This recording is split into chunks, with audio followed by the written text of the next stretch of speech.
जय हिंद दोस्तों, आप सभी का स्वागत है। तो आज हम लोग इस सीरीज का पहला वीडियो डिस्कस करने जा रहे हैं।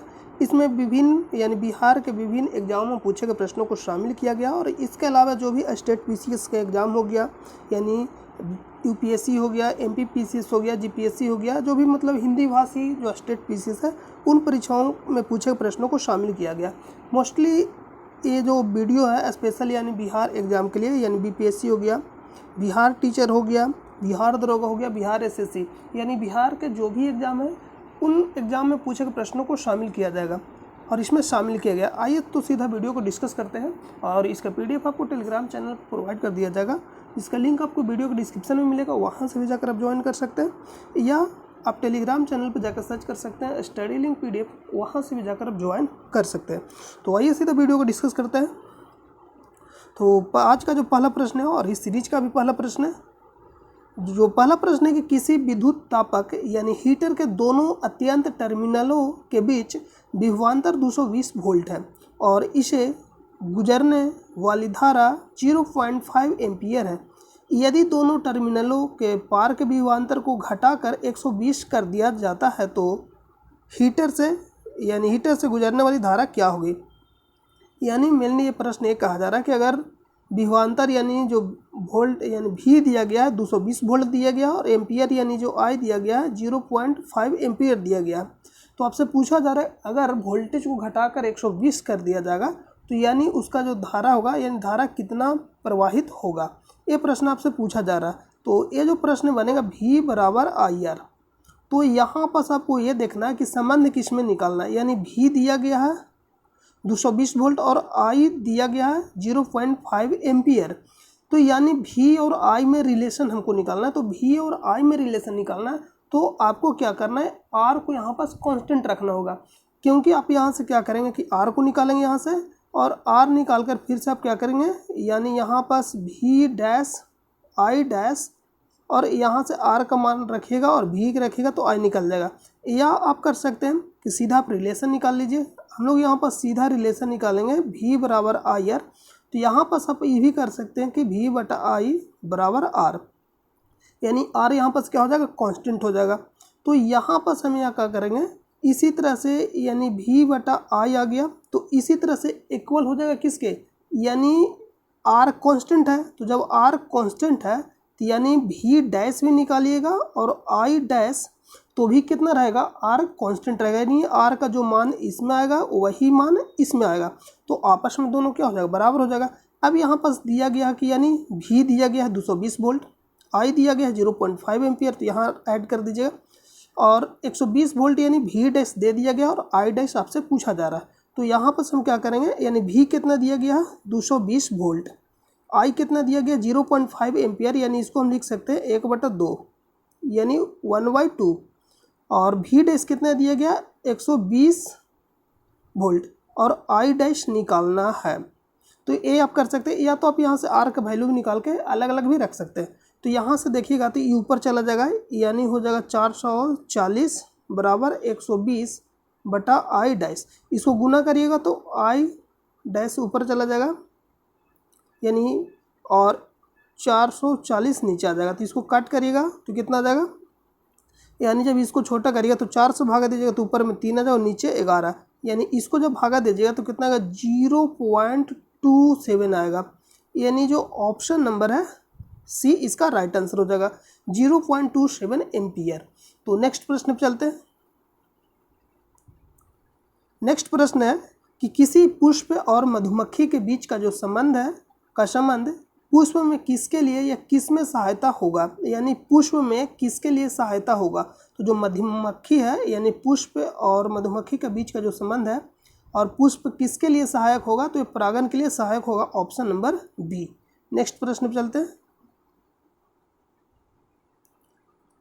नेक्स्ट प्रश्न है कि निम्नलिखित में से घटनाओं का कौन सा संयोजन पुष्प पादपों में जनन के दौरान के सही अनुक्रम को निरूपित करता है, ये प्रश्न पूछा गया।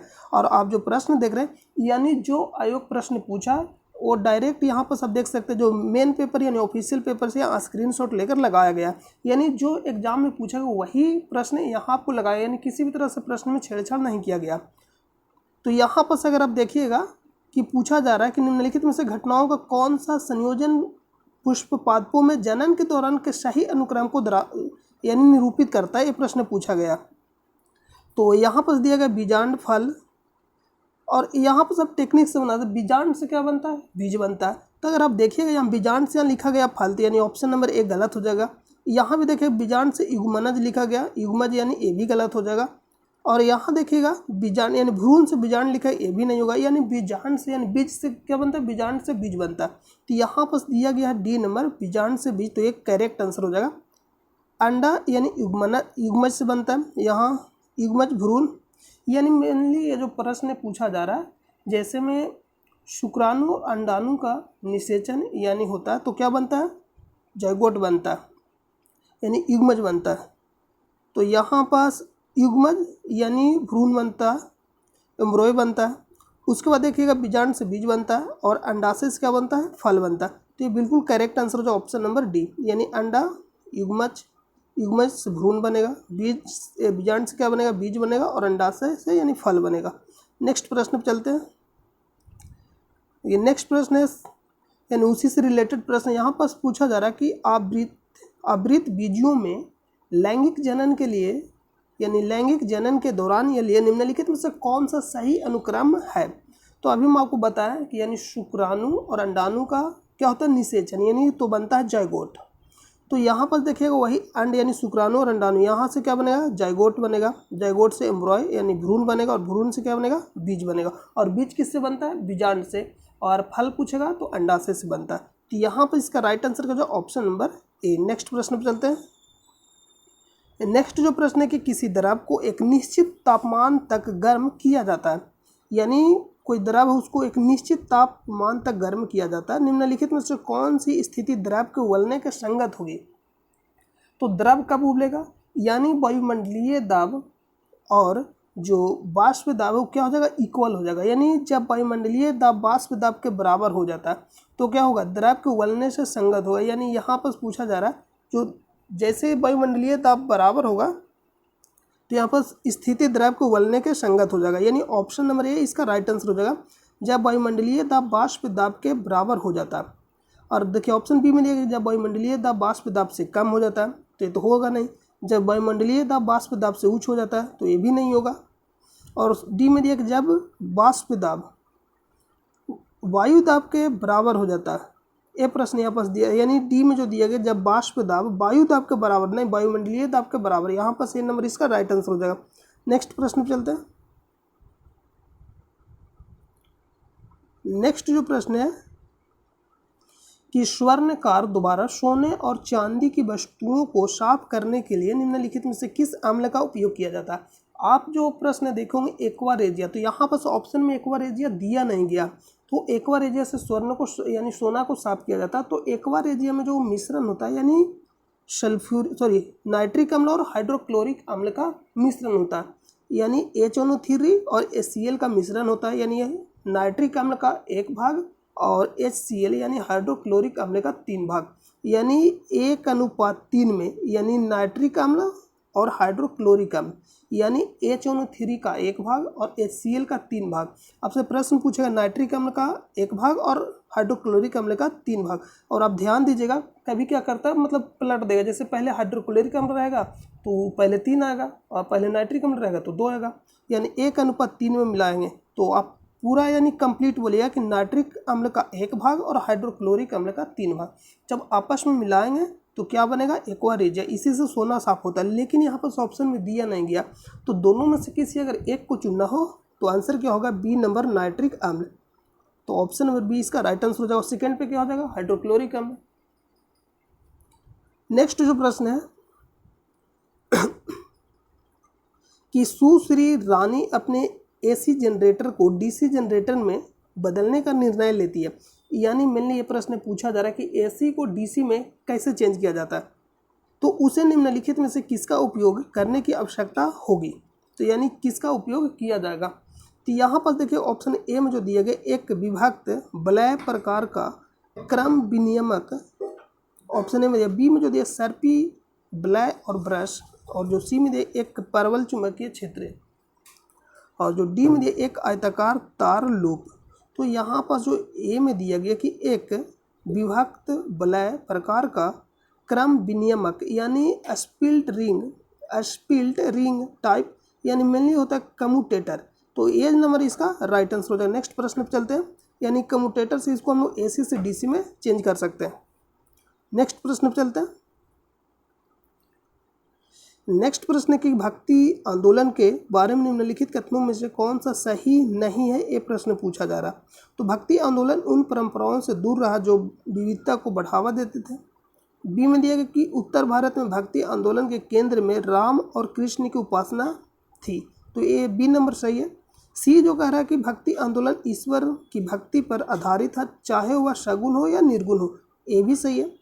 जो डी नंबर दिया गया कि यदि तुलसीदास ने सगुण भक्ति परंपरा का प्रतिनिधित्व किया तो कबीर ने निर्गुण भक्ति का अनुसरण किया, ये भी सही दिया गया। एक प्रश्न यहाँ से भी पूछा जाता है, यानी तुलसीदास किसके समकालीन थे, तो अकबर के समकालीन थे। तो यहाँ पास जो ए नंबर है गलत हो जाएगा। यहाँ पास बोला गया कि भक्ति आंदोलन उन परंपराओं से दूर रहा जो विविधता को बढ़ावा देते, नहीं विविधता को बढ़ावा देते उससे दूर नहीं रहा, तो ए नंबर गलत हो जाएगा, ऑप्शन नंबर ए। नेक्स्ट प्रश्न पर चलते हैं, और ये भी प्रश्न पूछेगा कि भक्ति आंदोलन शुरू कहाँ हुआ था, तो दक्षिण भारत में।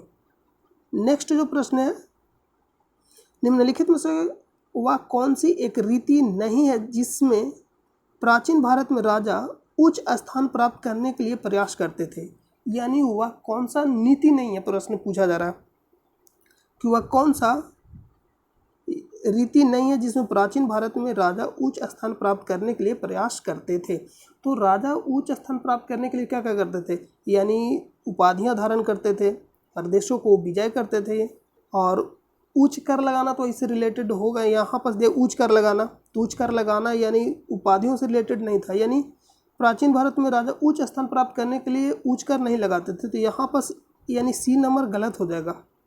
सी नंबर क्या होता है, गलत। बाकी देखिए ए नंबर सही दिया है कि विभिन्न देवी देवताओं के साथ जुड़ना, तो ये भी सही है। बी में दिया कि बड़ी बड़ी उपाधियां धारण करना यानी उच्च स्थान प्राप्त करने के लिए भी सही दिया जा रहा है। प्रदेशों पर विजय प्राप्त करना और अपने राज्य में विलय करना, डी नंबर भी सही दिया गया। तो उच्च कर अगर कोई भी लगाएगा, मान लीजिए आप भी अगर मान लीजिए आप राजा, अगर आप उच्च कर लगाते हैं तो आपको उच्च स्थान नहीं मिलेगा, मतलब आप अगर कर को कम करिएगा तो भी उच्च स्थान मिलेगा। तो यहाँ पर सी नंबर गलत हो जाएगा। नेक्स्ट प्रश्न पर चलते हैं। नेक्स्ट जो प्रश्न है कि किसी लैंगिक जनन करने वाले जीव में जनक और संतति दोनों के लिए निम्नलिखित में से कौन सा कथन उपयुक्त है। गुणसूत्रों की संख्या बढ़ती है लेकिन DNA अंश स्थिर रहता है। और बी में दिया गुणसूत्रों की संख्या और DNA अंश दोनों स्थिर रहता है। तो लैंगिक जनन में क्या होता है कि गुणसूत्रों की संख्या और DNA दोनों स्थिर रहता है, यानी बी नंबर राइट आंसर हो जाएगा। गुणसूत्रों की संख्या और DNA अंश दोनों स्थिर रहता है, लैंगिक जनन में यहाँ पास पूछा गया है। नेक्स्ट जो प्रश्न है, नेक्स्ट प्रश्न है कि आवृत बीजों में परागन के अंकुरन से दो पुयुग्मक उत्पन्न होते हैं। इन युग्मकों द्वारा निम्नलिखित में से कौन सा कार्य किया जाता है, ये प्रश्न पूछा जा रहा है। दोनों युग्मक एक अंड कोशिका के साथ संगलित हो जाते हैं। बी में द्वारा दोनों युग्मक दो भिन्न अंड कोशिकाओं के साथ संगलित हो जाते हैं। एक युग्मक अंड कोशिका के साथ संगलित हो जाता है और दूसरा अंततः अपहासित हो जाता है। और जो डी नंबर दिया गया है कि एक युग्मक अंड कोशिका के साथ संगलित हो जाता है और जो दूसरा द्विगुणित द्वितीयक केंद्रक के साथ संगलित हो जाता है। तो यहाँ जो आयोग के द्वारा जो आंसर दिया गया ऑप्शन नंबर डी, तो इसका जो राइट आंसर क्या हो जाएगा, ऑप्शन नंबर डी। नेक्स्ट प्रश्न पर चलते हैं, यानी डी है कि एक युग्मक अंड कोशिका के साथ संगलित हो जाता है और जो दूसरा द्विगुणित द्वितीयक केंद्रक के साथ संगलित हो जाता है। तो इसका राइट आंसर क्या हो जाएगा, ऑप्शन नंबर डी। नेक्स्ट प्रश्न पर चलते हैं। नेक्स्ट है कि बैक्टीरियम स्ट्रेप्टोकोकस म्यूटेनस द्वारा दंत क्षय का एक महत्वपूर्ण कारण अपपक परत उत्पन्न करने के जरिए दांत की सतह पर चिपक जाने की इनकी क्षमता, किससे वे अपपक परत उत्पन्न करते हैं, ये प्रश्न पूछा जा रहा। तो यहाँ पर ग्लूकोज यानी शर्करा, तो यानी ऑप्शन नंबर इसका राइट आंसर क्या हो जाएगा, ऑप्शन नंबर ए। यानी जो बैक्टीरियम स्ट्रेप्टोकोकस म्यूटेनस द्वारा दंत क्षय का एक महत्वपूर्ण कारण है, जो अपपक परत जो उत्पन्न किया जाता है वो ग्लूकोज से किया जाता है, यानी शर्करा के द्वारा। तो option number A right answer हो जाएगा। नेक्स्ट है कि प्रोकैरियोटिक या प्रोकैरियोटिकों की तुलना में यूकैरियोटिक कोशिकाएं अधिक जटिल होती है। यूकैरियोटिक कोशिका में निम्नलिखित में से कौन सी संरचना अनन्य रूप से विद्वान होती है? यानी प्रश्न ये पूछा जा रहा है कि यूकैरियोटिक में होता है और प्रोकैरियोटिक में नहीं होता। तो कोशिका भित्ति दोनों में होता है, जीवद्रव झिल्ली ये भी दोनों में होता है, न्यूक्लियर कण ये भी दोनों में होता है। तो यहाँ पर जो हो जाएगा ऑप्शन नंबर डी, माइटोकॉन्ड्रिया सिर्फ यूकैरियोटिक में होता है, प्रोकैरियोटिक में नहीं होता। तो ऑप्शन नंबर डी इसका राइट आंसर हो जाएगा। नेक्स्ट प्रश्न पे चलते हैं। आप यहाँ पर ऑप्शन से इस प्रश्न को पकड़ सकते हैं। तो इसका right answer option number D. Next जो प्रश्न है कि उच्च जीवों में लैंगिक जनन की दो महत्वपूर्ण विशेषताएं कौन सी है जो संतति में आनुवांशिक विविधता उत्पन्न करती है? तो लैंगिक जनन में क्या होता है, और यहाँ पर पूछा गया लैंगिक जनन की दो महत्वपूर्ण विशेषताएं कौन सी है जो संतति में आनुवांशिकता विविधता उत्पन्न करती है? तो मायोसिस और निषेचन यानी फर्टिलाइजेशन। तो यहाँ पास जो राइट आंसर हो जाएगा मायोसिस।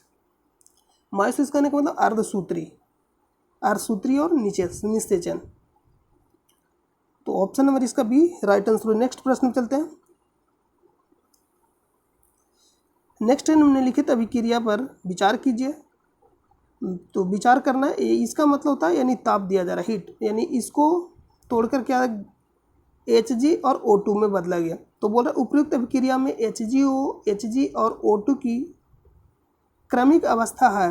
O2 क्या है, गैस है, Hg यानी पारा एक द्रव है, और HgO। तो अगर आप पारा को पता है, पारा यानी क्या है, द्रव है, तो देखिएगा कि क्रमित से बताना है यानी क्रम से बताना है, पहले जो है उसके बारे में बताना है, उसके बाद।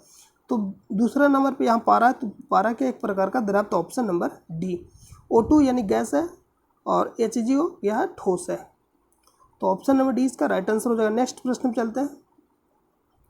नेक्स्ट है निम्नलिखित में से कौन सी धातु हाइड्रोजन गैस मुक्त करने के लिए शीतल जल से अभिक्रिया नहीं करती है?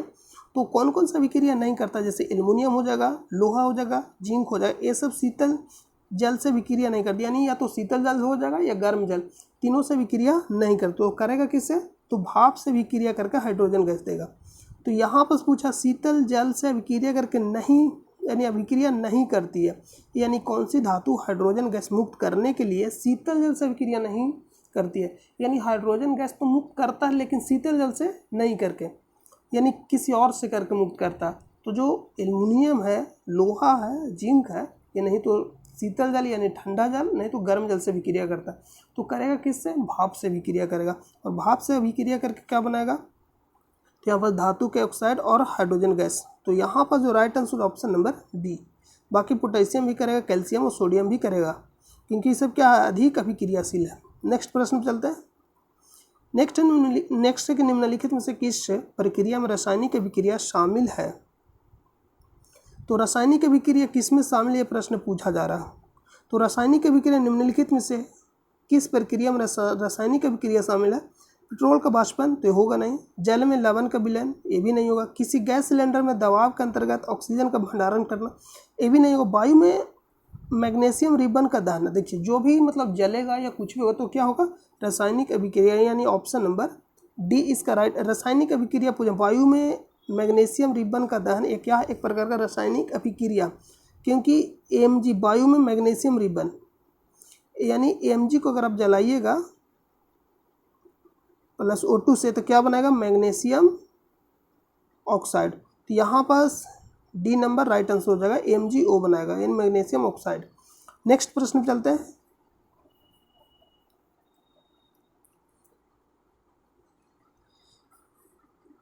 नेक्स्ट प्रश्न है कि सूची 1 को सूची 2 से सुमेलित करना। तो मिलाते हैं। रासायनिक प्रक्रिया दिया गया और एक तरफ अभिक्रिया दिया गया। पूछ रहा है कि जल का विद्युत अपघटन। विद्युत अपघटन का मतलब यानी विद्युत के द्वारा तोड़ना। तो कैसा अभिक्रिया हो जाएगा? अपघटन अभिक्रिया हो जाएगा, यानी ए का 3 नंबर।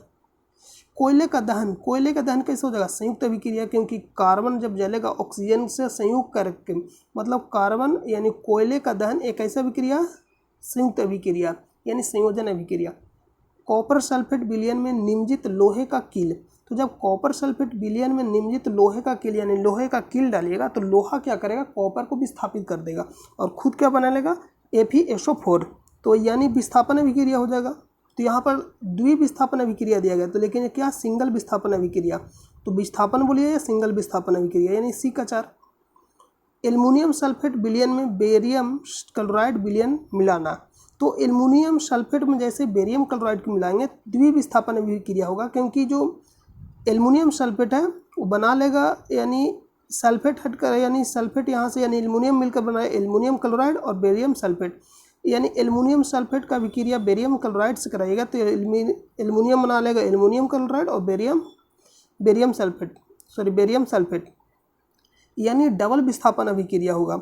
एल्युमिनियम किसके साथ अभिक्रिया, क्लोराइड से आ जाएगा, और क्लोराइड यानी एल्युमिनियम क्लोराइड के साथ अभिक्रिया कर लेगा और बेरियम सल्फेट, यानी बेरियम सल्फेट बनाएगा और एल्युमिनियम क्लोराइड बनाएगा। तो यहाँ पर ध्यान से देखिएगा तो ए हो जाएगा 1 नंबर, 4 नंबर, ए हो जाएगा 2 नंबर, 3 नंबर, यानी 3 2 4 1, 3 2 4 1, 3 2 4 1, ऑप्शन नंबर सी मैच कर लीजिएगा। नेक्स्ट प्रश्न पर चलते हैं। नेक्स्ट प्रश्न की निम्नलिखित अभिक्रिया पर विचार कीजिए। Fe2O3 यानी फेरस ऑक्साइड का अभिक्रिया एल्युमिनियम से कराना है, तो क्या मतलब इस अभिक्रिया में निम्नलिखित में से कौन सा कथन सही नहीं है। ऊपर अभिक्रिया दिया गया और पूछा जा रहा है कि दी गई अभिक्रिया के बारे में निम्नलिखित में से कौन सा कथन सही नहीं है। तो यहाँ पर देखिएगा कि सिंगल विस्थापन अभिक्रिया हो रहा है, यानी सिंगल बोलिए या विस्थापन अभिक्रिया, क्योंकि फेरस ऑक्साइड यानी यहाँ Fe2O3 यहाँ पर क्या हो रहा है, अपकरण हो रहा है। अपकरण कहने का मतलब ऑक्सीजन का घटना, और ऑक्सीजन का जुटना ऑक्सीकरण अभिक्रिया, और जिसका अपकरण होगा उसको बोलते हैं ऑक्सीडाइजिंग एजेंट, यानी ऑक्सीकरण कर्मक, इंग्लिश में बोलते हैं ऑक्सीडाइजिंग एजेंट। यानी Fe2O3 का क्या हो रहा है, अपकरण हो रहा है, यानी यह क्या है, ऑक्सीडाइजिंग एजेंट है।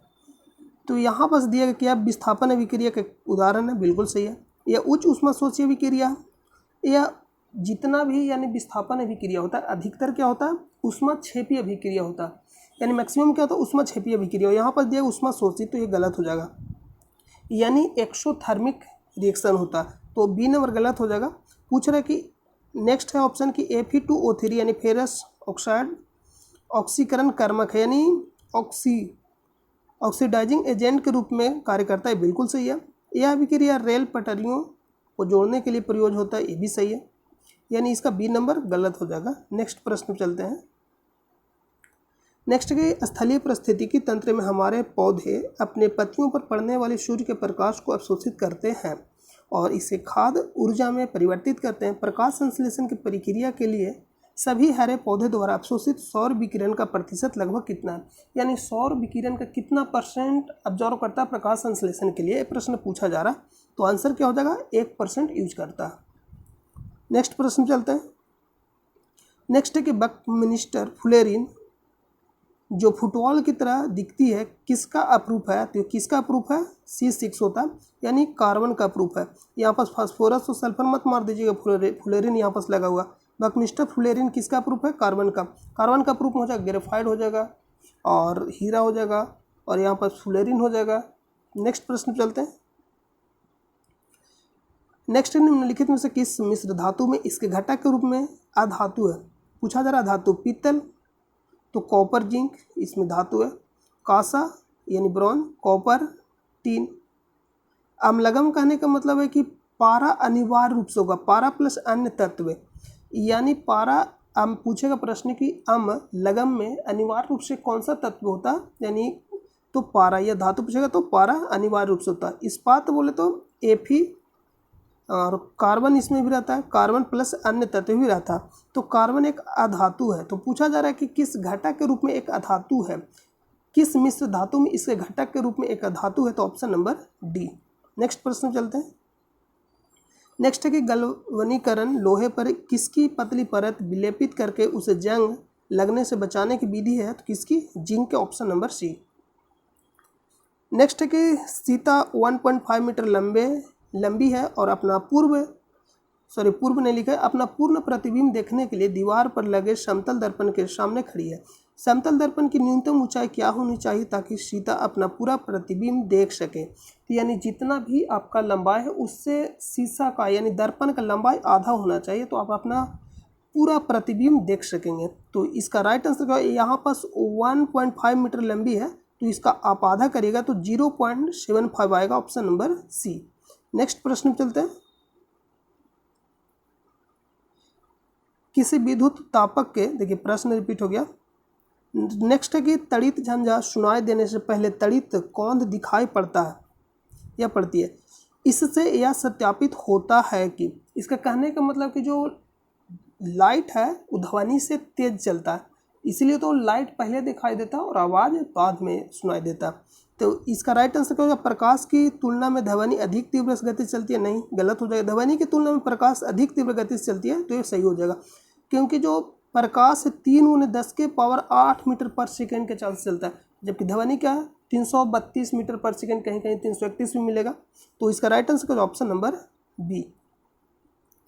नेक्स्ट जो प्रश्न है, नेक्स्ट आज का अंतिम ही प्रश्न है कि वृक्षों के पार से सूर्य से आने वाले प्रकाश किरण पुंजों के प्रवाह से ऐसा माना जाता है कि प्रकाश सीधी रेखा में गति करता है। प्रकाश किरणों के मार्ग में आने वाले कण हमें दिखाई देते हैं, क्योंकि क्या होता है? प्रकीर्णन होता है। जैसे ही प्रकाश कण पे पड़ेगा उसका क्या होगा? प्रकीर्णन होगा। तो वायु में धूल के कण हमारी आंखों में प्रकाश को परिवर्तित करती है, गलत हो जाएगा। वायु में धूल के कण हमारी आंखों में प्रकाश को प्रकीर्णन करती है, ये बिल्कुल सही हो जाएगा, यानी ऑप्शन नंबर बी। तो नेक्स्ट प्रश्न यानी पूरा जितना भी प्रश्न था सारा कंप्लीट हो गया। तो मिलते हैं नेक्स्ट वीडियो में, तब तक के लिए अपना ख्याल रखें। जय हिंद, जय भारत।